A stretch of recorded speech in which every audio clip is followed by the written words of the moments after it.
At the outset, I would like to offer my humble pranams at the lotus feet of our most beloved Bhagwan.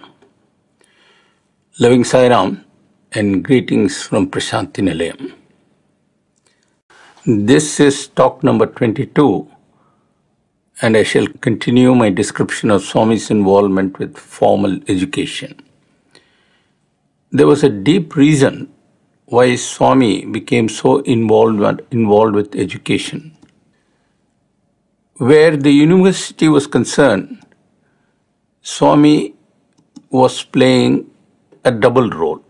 On the one hand, he was the chancellor, but on the other hand, he was playing a very special role, that of a human guru. He was, of course, for all of us, the guru of gurus or the Sadguru. But where students were concerned, it was a two-in-one role. Guru on the one hand and Sadguru on the other hand, both at the same time. And that is quite unique. Probably Lord Krishna did it too in his very early days. When he was God on the one hand, and he showed that to Indra and others, but with his Gopalas, he was a friend, and behind that friendship was also his role as a guru, because he guided them. Now, how exactly did Swami play the role of a guru? That's an interesting question. And as I see it, he did it essentially by granting students as much proximity and quality intimacy as well as direct personal attention as possible. Now that's saying a lot. One thing always stood out. Yes, at the formal level, Swami was the revered chancellor of the university. However, at the practical level, there is no chancellor of any university in the world who moves so closely with students and for such a long time, in a sense, almost on a daily basis. Now think about that very carefully. What it meant was that at the end of the day, Swami not only knew the names of hundreds of students going way back, but also various particulars about the members of the families of students. I have seen this on many occasions. And I'm also pretty certain that no vice-chancellor, myself included, can make such a claim with respect to the students of the term of the vice-chancellor, which was at best a mere 6 years and often much less. If you keep that in mind, it would be a good thing. And let me continue in the same vein. Swami and his special relationship with students. Two things stand out in this context, at least to me. The first is the so-called tri-session, and the second is the Kodai trip. The rest of this talk would be mostly about the tri-session. And as a preamble, I should mention that when Swami established an ashram in Whitefield way back in the early 60s, the plot that he acquired came with a very fine building. It is said that at one time this building belonged to the Nepalese royal family, something like their vacation home or something like that. Devotees always call that building the old bungalow. In 1983, Swami had that building pulled down, and by 1984 there was a new circular building that replaced the old bungalow. It is this building that is called Trai Brindavan. I should add that while this Trai building was being constructed, whenever he was in Bangalore, Swami needed a place to stay. And where did he stay? He stayed in a house adjoining Swami's property. That house belonged to the Navanagar family. For the benefit of those who do not know, I mentioned this earlier, back in the British days, there were many princely states all over India. Venkatagiri was one of them, and I talked a lot about it. And a good many of these princely states were in what is now called Gujarat. One of these princely states was the state of Navanagar, which is perhaps best known for two cricket stars it produced in pre-war days. The two cricket stars were Ranjit Singh and Dulip Singh, both of whom were prominent in English cricket and actually played for England, which was a pretty big deal back then. Today, they are remembered in India via two major tournaments, cricket tournaments that is. One is called the Ranji Trophy and the other is called the Dulip Trophy. Now getting back to the state of Navanagar, the capital of the state is a city or a town called Jamnagar, and the head of the state was known as Jam Sahib of Navanagar. Though the erstwhile princely states were all absorbed into India proper after independence, the royal title is often still used in popular discussion. So even today we talk of the Maharaja of Mysore, Raja of this, Raja of that, and the Jam Sahib of Navanagar. Coming now to the Jamnagar connection with Swami, it began many decades ago when the father of the present Jam Sahib came to Puttaparthi to have Bhagwan's darshan. He came alone and went back and told his wife, the Maharani of Navanagar, about Swami. Soon after this, the Jam Sahib passed away and his son succeeded to the title, formal title. Automatically, the former queen now became the Queen Mother, as the English would say, or Rajmata as she was known. And Rajmata she remained thereafter till she passed away a few years ago. She came to Swami after her husband died and stayed close to Swami till the very end. That is to say, till she passed away, which was some years ago. This Rajmata had a very big bungalow built right next to Swami's ashram.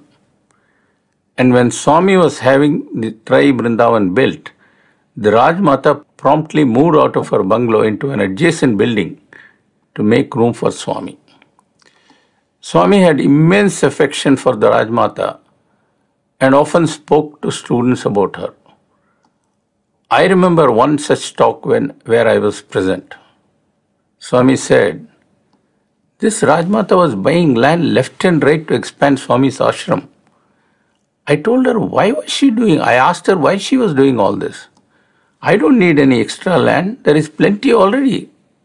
I told her that. Swami continued. You know what the Rajmata told me? She said, Swami, you are God. You know about divinity, but you do not know about real estate. Leave all that to me. Swami laughed and then said, you know what?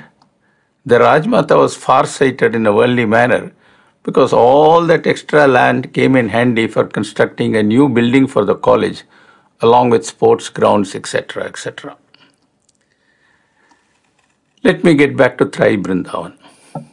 This was a circular building and it was so constructed that it had a very long veranda in the shape of a wide arc.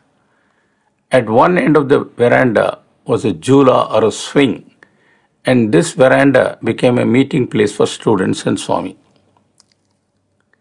And thus started a routine that came to be known as the Trai session.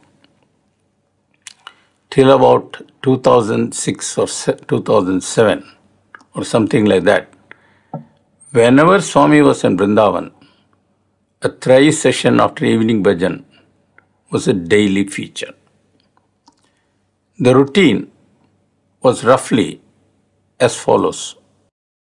Every evening after darshan was over, by which I mean after bhajan and arati, Swami would go back to his room, which was in the upstairs of the Trai building. Meanwhile, all students would rush to the circular veranda to grab front seats. All this was in preparation for an intimate evening session with Swami, post-bhajan session. Basically, it was between Swami and students. However, the warden of the hostel and the teachers of the college and of course of the university were permitted to attend. And by teachers, I mean everyone up to the Vice Chancellor. So also were select senior devotees, not all of them, just a select number, because there was not enough space. If you are not a student or a teacher, it was indeed a big deal to be admitted to the so-called Tri session. Over the years, I guess there must have been hundreds of such sessions, and a good many of them were during the summer vacation period, because Swami usually spent the summer in Vrindavan. And during the vacation period, parents and ladies, including teachers, lady teachers, were allowed, apart of course from students who stayed back to be in Swami's presence. There is hardly anyone who has attended a Tri session who does not remember it with great nostalgia. As for students, these sessions could be described as Vrindavan Intimacy version 2.0. If you want to know what version 1.0 is, I would say it is the early days of the Vrindavan College, when intimacy was not quite structured like the Tri session was, but was far more intimate and, of course, delightfully informal. I have had the privilege of being present at the Tri sessions for about a dozen years, and I can tell you it was a great learning experience as well as a wonderful treat. Since these sessions form an important chapter in the history of the Sai Avatar, I owe it to the listeners and viewers to offer some glimpses of them. Now, this is the way a typical Tri session would begin. First, Swami would go back. After evening bhajans, that is, the boys would then rush in and wait. After they have waited about 5 minutes or so, Swami would slowly walk down from the upstairs of his room into the big circular hall that was the central piece of Tri building, and around which the veranda was wrapped. While most of the students would try to squeeze into the veranda, the boys who were not so lucky would sit in the main hall. However, they got their consolation prize in the sense that as when the Swami came for the session, he would have to pass through them, and so there were chances for close encounter. And here they could slip in a letter, whisper a word or two to Swami, make a request, prayer, and so on. Okay, Swami would slowly glide through the hall and enter the veranda. There was a door through which he would enter.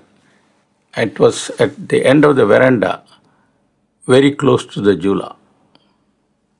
Entering the veranda and whispering to students on the way, Swami would slowly take his seat on the Jula. Having sat down, he would look around as if to see who all were present. It was almost like taking attendance. While doing so, he would also look at the back of the room and recognize some VIP or the other who has come for a fleeting visit and had the visa to enter Tri. Meanwhile, the boys in the front would do everything possible to catch Swami's eyes. Some would try to thrust letters, some would offer him nuts in a silver bowl or clothes, and so on. Often there would be whispered conversation between Swami and the front row boys, and that should tell you why the front row was highly prized. All these routines I just mentioned would take a few minutes, after which Swami would make the remark, "Emi samacharam," meaning what news. And that, so to say, was the official gong marking the commencement of the formal Tri session. Now, individually speaking, every session was unique. However, they all had a few things in common. And what was that? That was the direct and loving intimacy that Swami gave to students on a scale which today seems totally unbelievable. Let me now try to recall the highlights of a few of these sessions, just to give you an idea of the flavor of these sessions and how they went. As I said earlier, what would happen on a given day was totally unpredictable. But many things did happen, and all of them had their own lessons. Let me start with a session which goes back a long time, in which Swami allowed a ventriloquist to perform. I was not present on that occasion, but I have seen a video of this session, and it is rollickingly funny. After the opening jokes, the dummy of the ventriloquist asks Swami to speak. Swami smiles and shakes his head and tells the dummy to ask the Vice Chancellor to speak. The dummy says, "Why should I settle for a Vice Chancellor when there is the Chancellor himself available?" And so on. There was a humorous back and forth between Swami and the dummy that kept everyone laughing. Swami also was laughing, I must add. Then there was one day, and this was clearly during the summer vacation, because there were many children and also parents who were present. On that day, Swami began teasing a small boy. He said, "Hey boy, what class are you studying?" "Third standard, Swami." "Third standard? You know there are girls also in the school?" So boy was clever, he kept quiet. "Hey, there is a girl," I say, "very nice girl. She's just the right girl for you. You should get married." "No, Swami. I'm telling you the girl is very good looking. She'll make a wonderful wife. You should get married." And so on, Swami was telling the boy, third class boy, to get married. And the boy was saying no. Finally, Swami said, "Look, I'm asking you to get married. Why don't you want to get married?" And the boy said, "Too much trouble, Swami." And Swami burst out laughing. The whole audience was laughing. And Swami said, "See, he already knows." And then Swami said, "But just wait. When he's 20, if I ask him, he will say, 'Swami, when should I get married?'"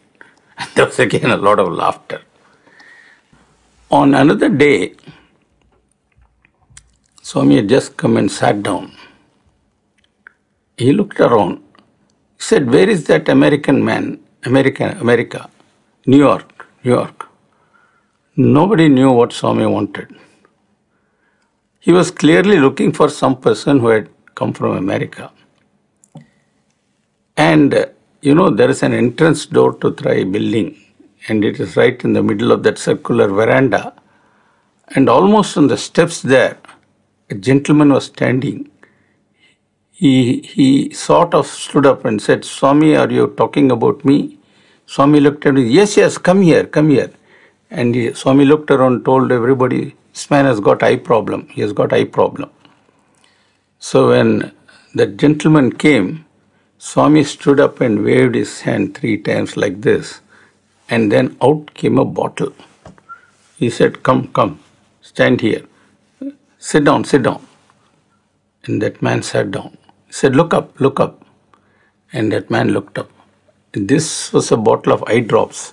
Swami put some eye drops in the 2 eyes, gave it to that man and said, "Use it for the next few days, you'll be all right." That man, gentleman I should say, happens to be Dr. Ram Shetty, who lives in America.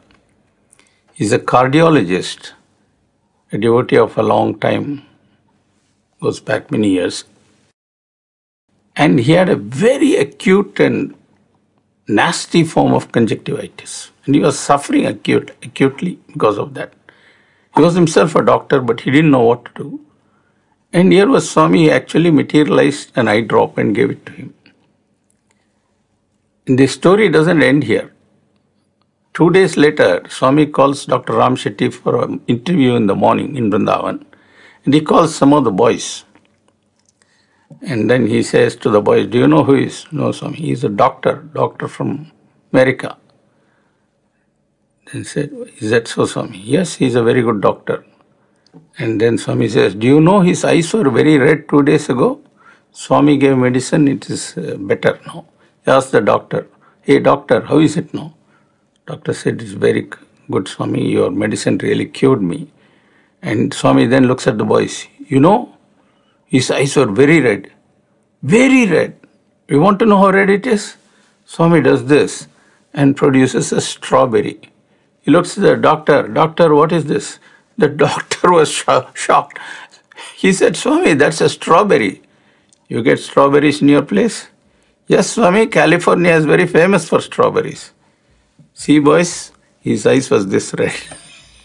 And he gave one strawberry, I think, to Ram Shetty and one to this boy to eat. So that is another unexpected scenario. Another day, right near the Jula, on Swami's right-hand side, close to the wall, there will be a few seniors sitting, just 3 or 4. One of them would be me, other would be Mr. Gopal Rao. And back then there was also Mr. V.K. Narasimhan, a very distinguished journalist who has been the editor of all the prominent newspapers you can think of in India, almost all, and who came to Swami after he retired from journalism. And he was the editor of Sanatan Sarthi till he passed away some years ago. He was a very well-read man, could speak on anything, of course. And one day Swami said, hey Narasimhan, you speak, tell the boys something, speak to them. Mr. Narasimhan, who hails from Chittoor, could speak Telugu very fluently. He also knew the language and he had studied the scriptures in that language. Mr. Narasimhan looked at Swami and said, Swami, when you are there, you should speak. You have come down to speak to man. It is you who should speak. Swami said, hey, keep quiet, you speak. Mr. Narasimhan, no Swami, man should not speak, God should speak, man should listen. Swami looked at Narasimhan and said, Narasimhan, you don't know. This is Kali Yuga. Nobody listens to God. When man speaks, they listen to man. So you better speak. So Mr. Narasimhan had no defense. And he spoke. He gave a very short but very important talk. And I hope it made an impact, but because what he said was very pertinent and important. He said, these days young men are all trying to go to America, forgetting the land of the birth. Why are they going there? Because that country is rich, everything is available, you can get jobs, you can make a lot of money. You don't realize that that country became like that because of hard work of people for 100 years. It took 100 years of blood, toil, sweat, tears and sacrifice to build America to this level. All of you should stay in this country and work hard so that this country also becomes powerful, rich, prosperous, and so on. Mr. Narasimhan then sat down. Usually, when Swami asks somebody to speak, it means that he will give a discourse after that. Actually, in Trai, there was a discourse almost every day Swami was there, 90% of the time. 10% was taken off by other things. Some days there will be just jokes. I'll mention something about that later. Or he will ask boys to sing and so on. And on that day, Swami began his discourse in a very interesting way. I should mention here, before I go any further, that Swami's Trai discourse are quite different from the public discourse. These were homely, almost conversations with students. They were pitched at a different level, the wavelength was different, the tone was different, the idiom was different, language was different. It was more like a father or a guru talking personally with a few sishyas. What Swami said was the following, and it related to his conversation with Mr. Narasimhan earlier.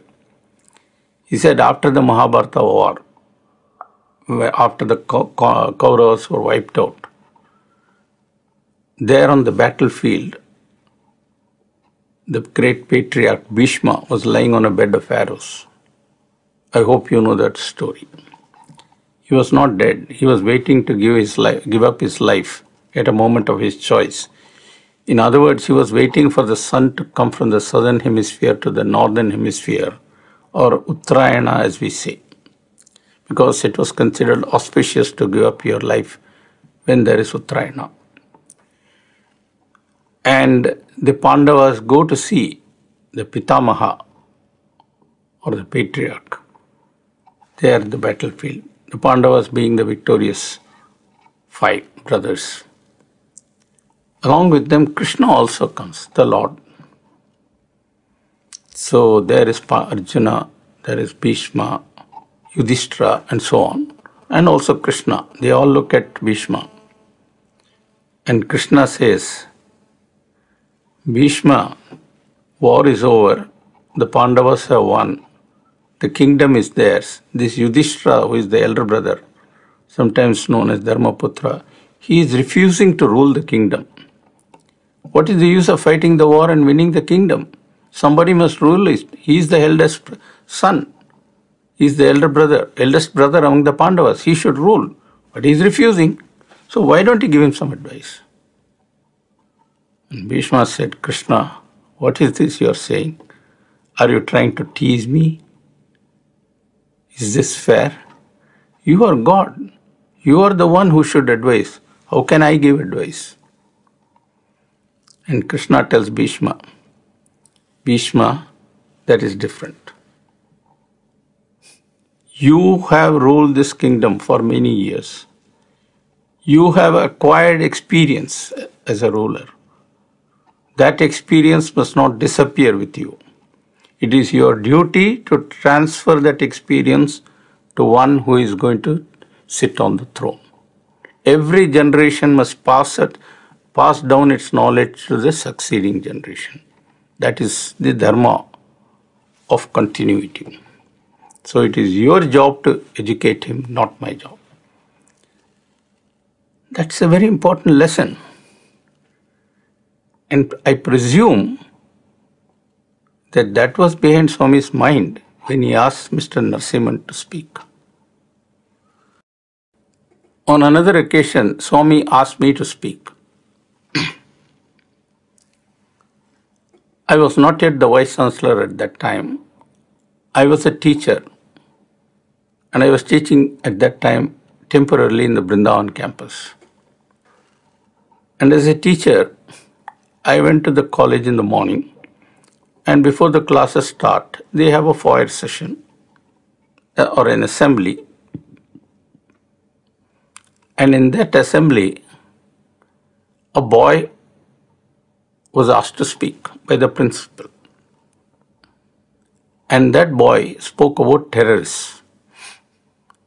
There was at that time a lot of terrorism in the northern part of Andhra Pradesh, state of Andhra Pradesh. And he referred to their terrorist acts and so on and so forth. And in my talk, I made a reference to terrorism and also a reference to this boy's talk. After I finished and sat down, Swami looked around for a while like this and said, "Who is that boy who spoke about terrorists?" There was silence. Swami again said, "Who is that boy?" And one boy stood up, shivering. He didn't know what was coming. Swami said, "You spoke about terrorists?" "Yes, Swami." "Have you ever seen a terrorist?" "No, Swami." "Then how do you know about terrorists?" "Swami, I have read something about them in newspapers." "Oh, newspapers. I see. Okay, sit down." And then Swami looked around and said, dropped a bombshell literally. He said, "All of you are worse than terrorists." Now that was a terrible shock. And one teacher who is very prominent got up and said, "Swami, how can you say that?" Swami looked at him and said, "You are the worst of them all." He all laughed. Then Swami said, "You all think a terrorist is one who uses a knife or a gun. A knife or the gun can only hurt the body. Often, the wounds they cause can heal.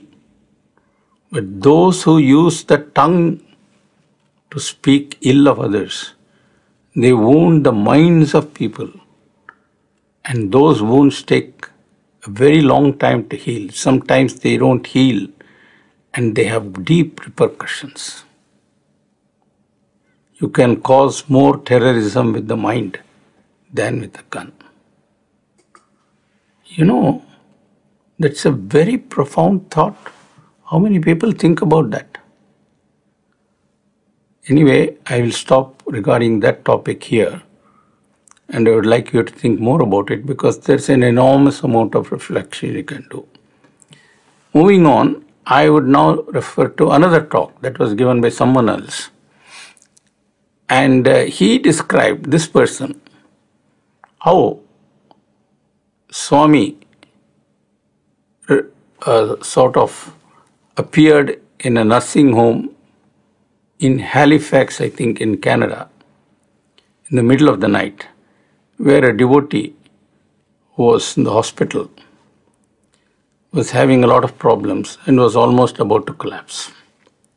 Swami rescued that person, gave him back his life, and put him to sleep, and he was fine. Next morning, the nurse is finding that this man is completely cured and wants to be discharged. In other words, a miraculous cure effected by Swami in Canada, a cure of a devotee in a far-off place. And this person, after finishing his talk, looked at Swami and said, Swami, you are here in Vrindavan. How did you go there and cure him? How can you be in two different places at the same time? Swami said, you people are funny. There is a man speaking in Washington and you are able to see him here in your drawing room. But you think God cannot be in two different places at the same time? You seem to have a very poor opinion of God. That's what Swami said. And you know, when you put it that way, it made us all feel terribly ashamed, naturally. And then he said, this is the real point. He said, you think God goes from one place to another. That's wrong. God is everywhere all the time. Only He doesn't reveal Himself.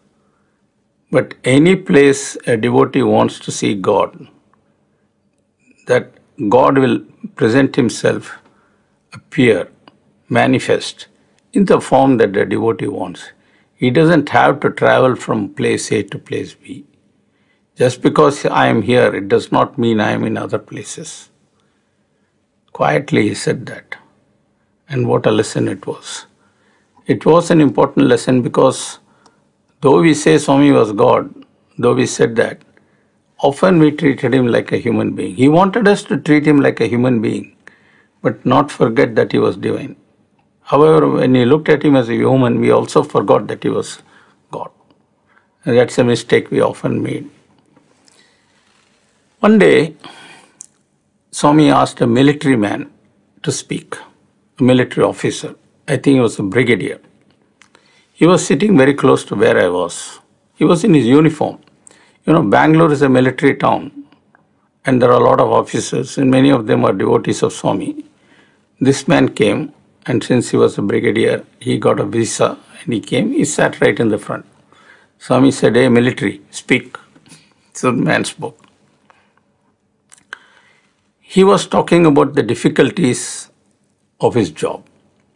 Basically, he said, Swami, there's a lot of corruption in the army, and my boss often asks me to do things that are against the canons of Dharma.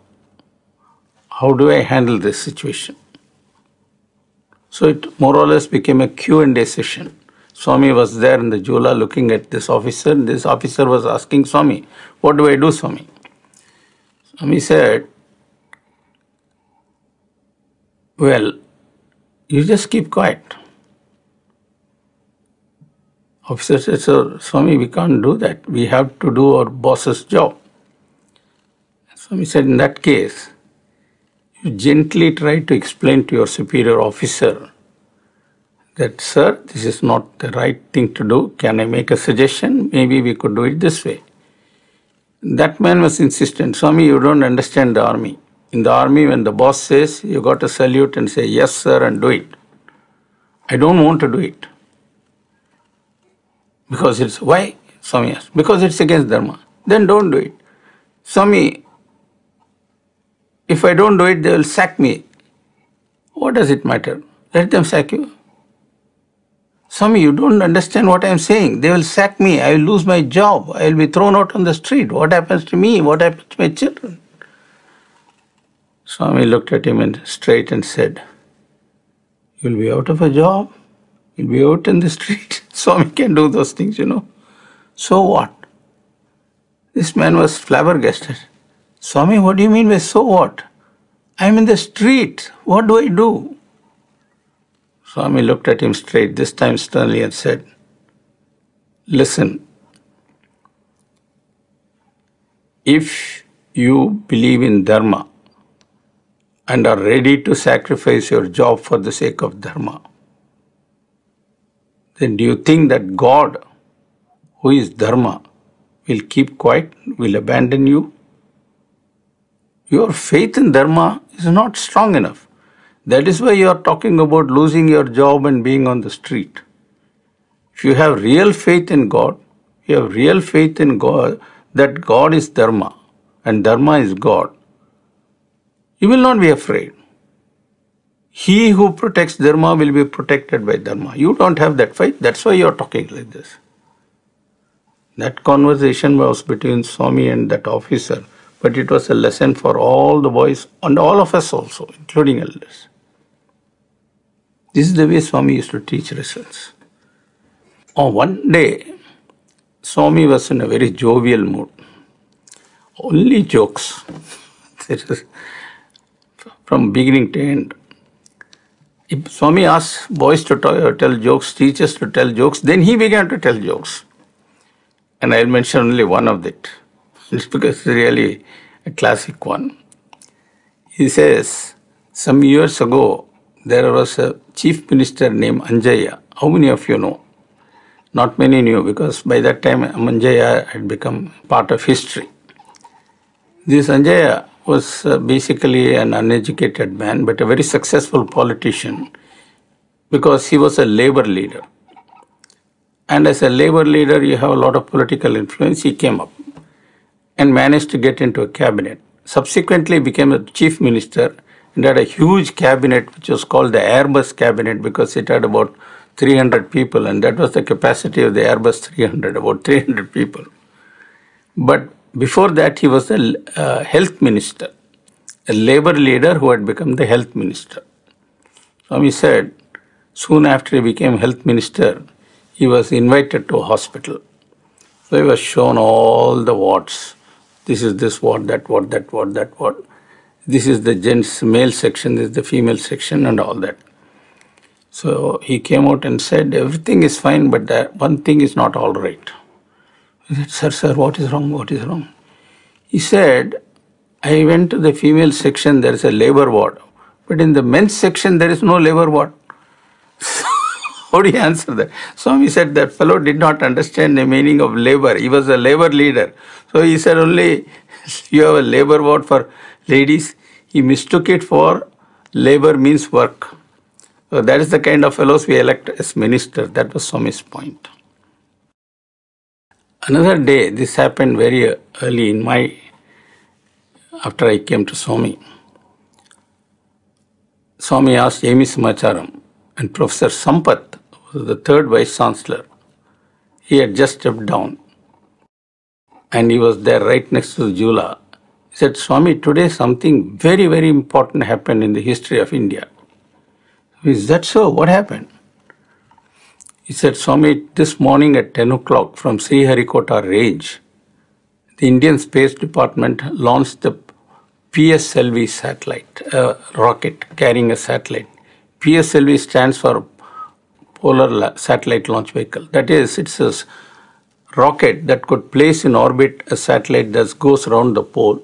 Normally, satellites don't go around the pole. They don't go around the equator, but usually at 45 degrees or something like that. But this one was meant to go around the pole for a very special reason, namely remote sensing. And it was the first shot. It was a very complicated rocket with strap-on boosters and all that. And its launch was successful. And Swami said, what is so great about it?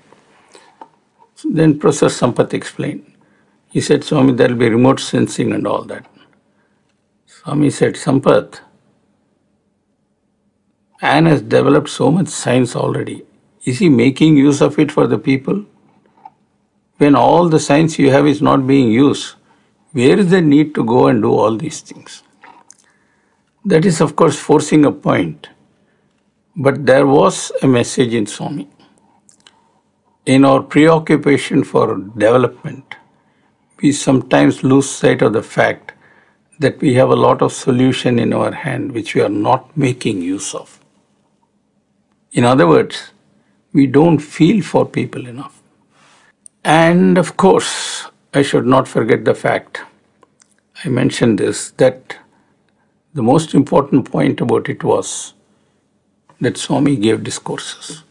And as I said, they were all tailor-made and addressed to students.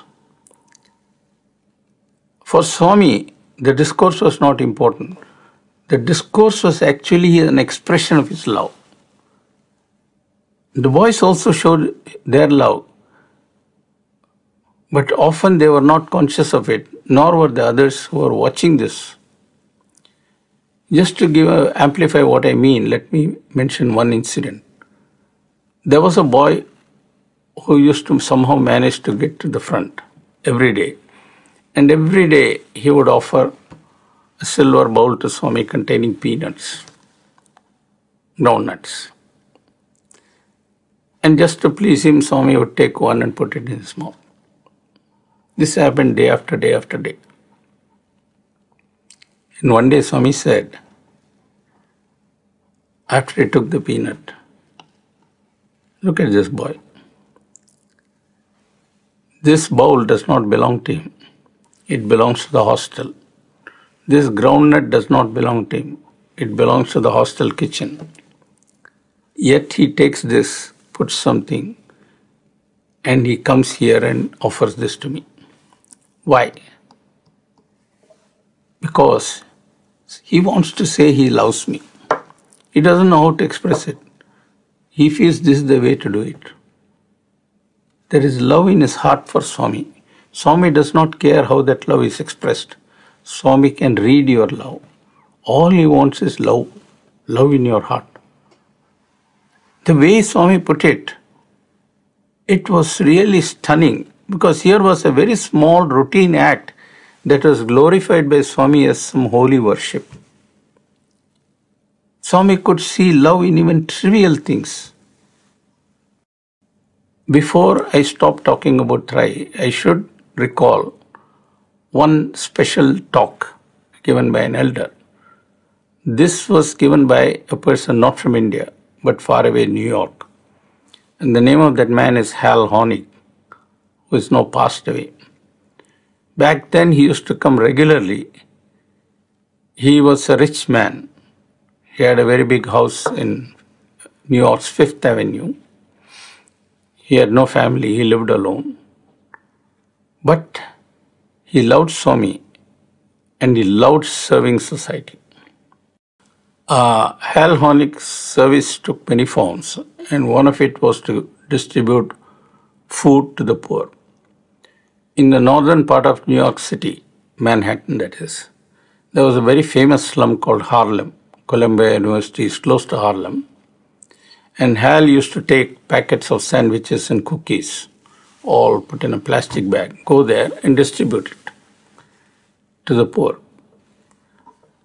One day, he was returning to his apartment. He used to travel by the subway train.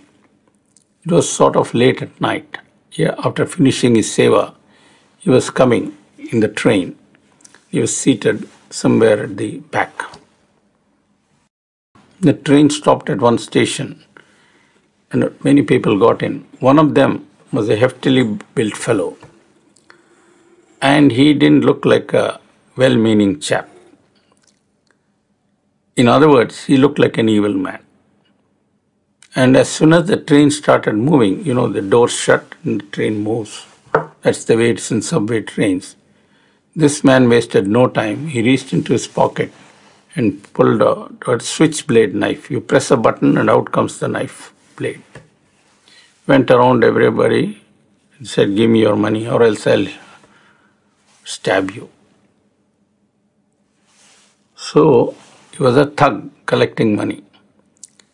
And he was slowly coming towards Hal Honig, who was sitting in the back seat. That was the end of the compartment. And Hal said, "I felt very frightened." And I began to pray. And they said, "Swami, you say you are in every being, then you must be in this being also. I am not going to address this being, but the Swami in that being. I am going to say, Swami, you are love. You cannot show a knife to me. That's not possible. You are love. How can you hurt me, Swami? It's not possible." So he kept on looking at that man and saying, "Your Swami, your Swami, your Swami." Because that man didn't know anything about it. As he came close, Hal looked at that man. He was seated. That man was standing near him, growling. He said, "Sir, can I offer you some sandwiches and cookies? If you don't mind, here's a packet." And he gave it to that man.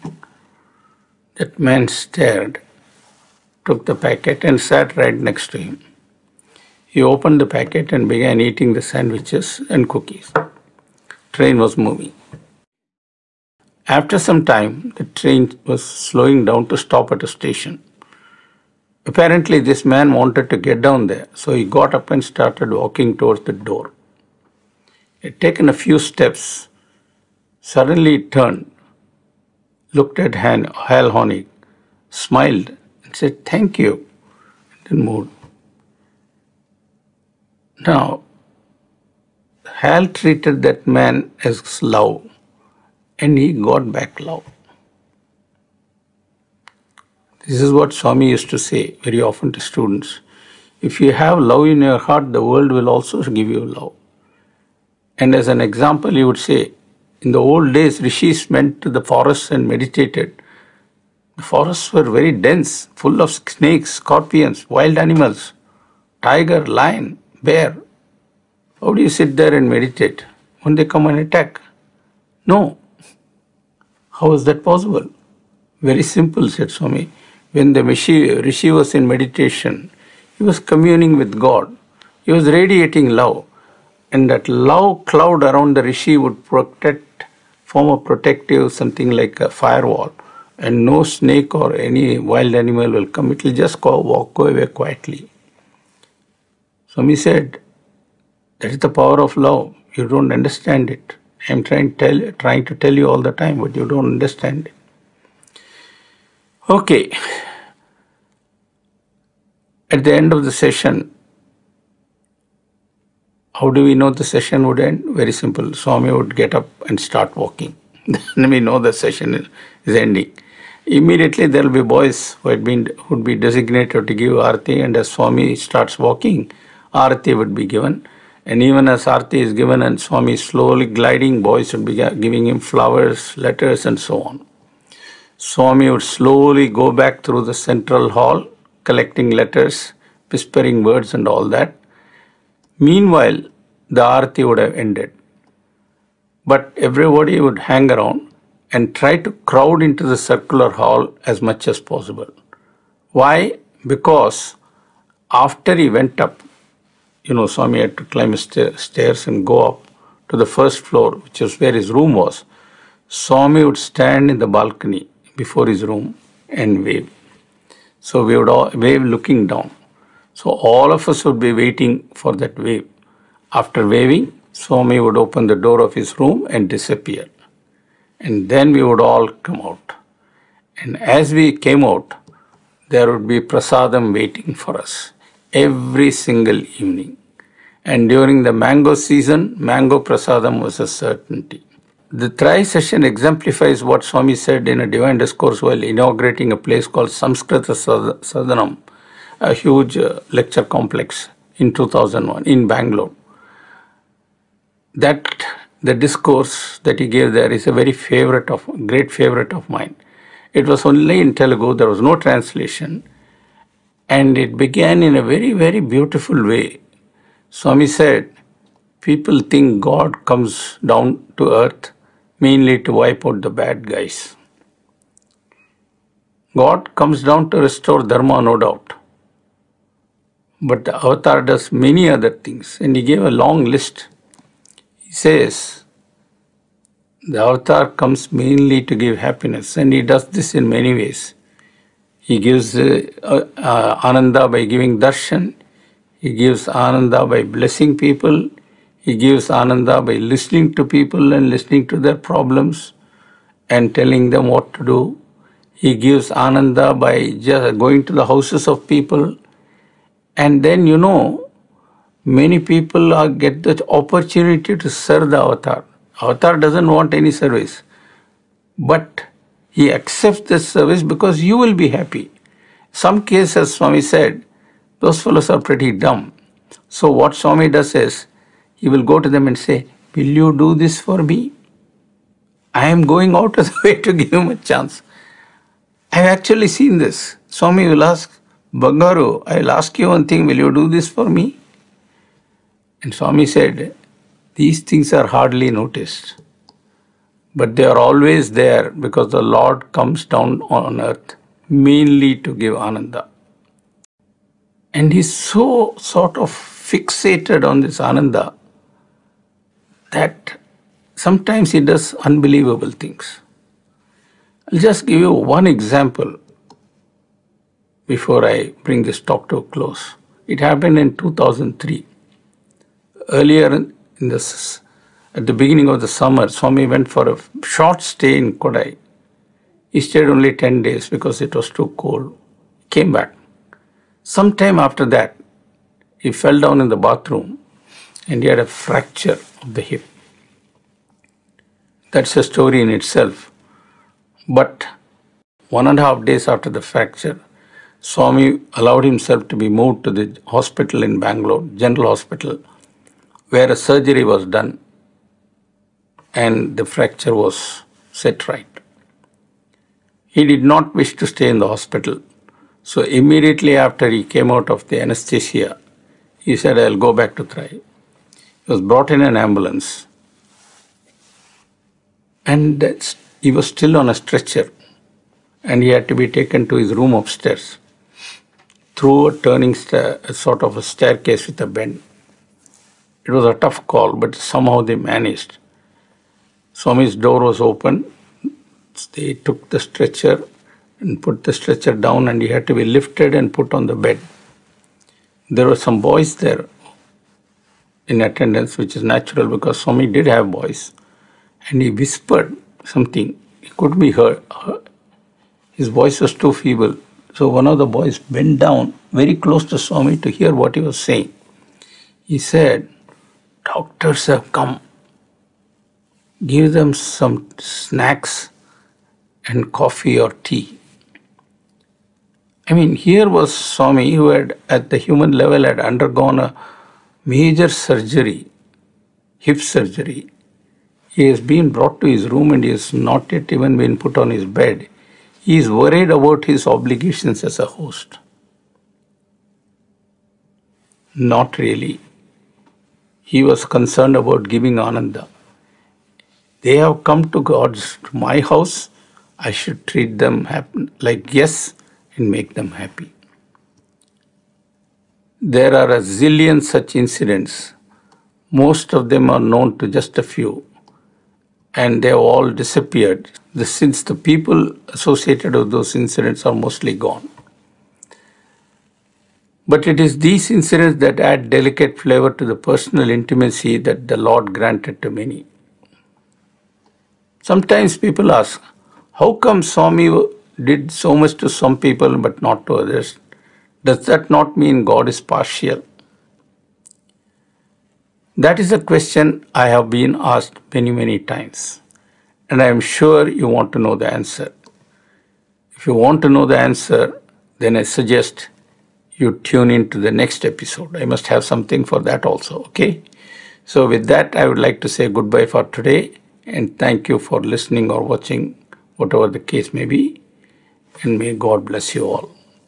As always, I would like to conclude by offering this talk at the lotus feet of our most beloved Bhagwan. Jai Sai Ram.